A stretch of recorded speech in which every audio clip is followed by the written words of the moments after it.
Who is Slender Man really, and why is he not talked about as much today? Does Slender Man have a home, and was he ever a person? Was he ever real? I will explain who Slender Man is and where he came from. Real quick, thank you guys for 200 subscribers. I really appreciate it. And our next goal is to get this channel to 300 subscribers. But let's now start the video.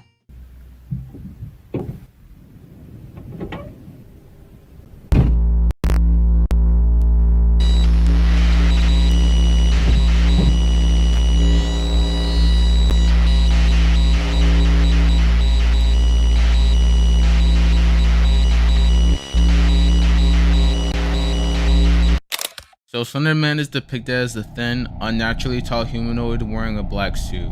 His head and face are featureless and white. Stories of the Slender Man commonly feature him stalking, abducting, or traumatizing people, particularly children. The Slender Man has become a pop culture icon, although he is not confined to a single narrative. He appears in many different works of fiction, typically found online. Oh my god, bro. Oh, hell no. The character has appeared in many games, such as Slender, The 8 Pages, and Slender, The Arrival.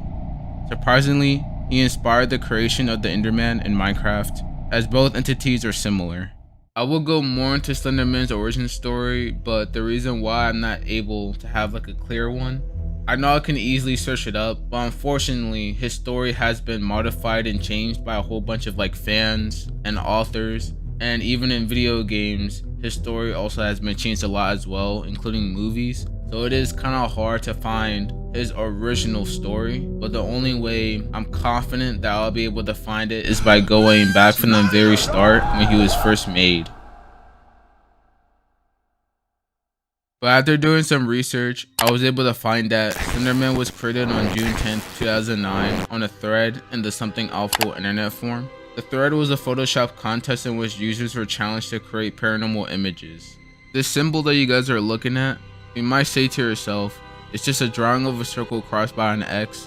What is this supposed to mean? If you don't want to get nightmares, you might want to click off this video because this drawing has a darker meaning. This symbol features early stories of Slender Man targeting children or young adults. This symbol also featured young adults driven insane or influenced to act on his behalf. They come to be portrayed as puppets of the Slender Man. The Slender Man could interfere with video and audio recordings, as well as the Slender Man symbol, which became a common trope of Slender Man fiction. It is important to note that few of the takes identify exactly what kind of monster the Slender Man might be and what his specific intentions are. These points all remain mysteriously vague. Even though Slender Man is a fictional character, his existence did cause real crime to happen in real life, because at the beginning of 2014, particularly a near-fatal stabbing of a 12-year-old girl in Waukesha, Wisconsin, the perpetrators, Morgan Geyser and Anissa Wire, pinned down Patton Lutner and stabbed her 19 times in the arms, legs, and torso with a 5-inch long blade. The knife cut through the tissue, but not the artery itself. Exactly. And had it not? Had it not, she would have had a major heart attack from the amount of bleeding and probably died within a minute or two. After the attack, Morgan Geyser and Anissa Wire told Luther to lie down while they find help, which they did not do. Afterwards, Luther dragged herself to a nearby road where she was found by a cyclist who called emergency services. Surgeons operated for 6 hours to repair critical trauma to organs and tissue in her torso and abdomen. 5 hours after the attack, Morgan Geyser and Anissa Wire were apprehended by police near Steinhaffel's furniture store on Interstate 94, approximately 4.9 miles from the attack location.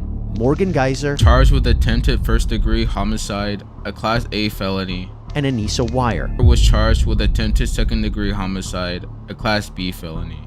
Anissa Wire was sentenced to 25 years to life, an intermediate sentence requiring at least 3 years of confinement. Morgan Geyser was given the maximum sentence, 40 years to life, an intermediate sentence requiring at least 3 years of confinement. On October 24, 2019, survivor Patton Lutner, then 17 years old, spoke publicly about her experience for the first time to ABC. Do you feel like you're a survivor? Yeah, I shouldn't be alive. I really shouldn't after what happened. They just wanted to go on a walk and I didn't think much of it. It's just a walk. It's in Waukesha. Like, what bad stuff happens in Waukesha, Wisconsin? I made friends with her when I saw that she didn't have any friends at all. Anissa told me to lie on the ground and like cover myself in like sticks and leaves and stuff, but it was really just a trick. Kind of. I didn't feel anything because my body was in shock. I got up and then just walked until I hit a patch of grass where I could lay down. Weirdly, after that incident, the Slender Man quickly became popular, leading to the creation of lots of fan art, cosplay, and online fiction known as creepypasta. These are short horror stories that are easy to copy and share across different websites. As they gained popularity, the Slender Man story was expanded upon by various authors, leading to a wide range of stories that contributed to an overarching legend. That's pretty much all I got about Slender Man. And make sure you guys subscribe and hit that like button if you liked the video, and goodbye.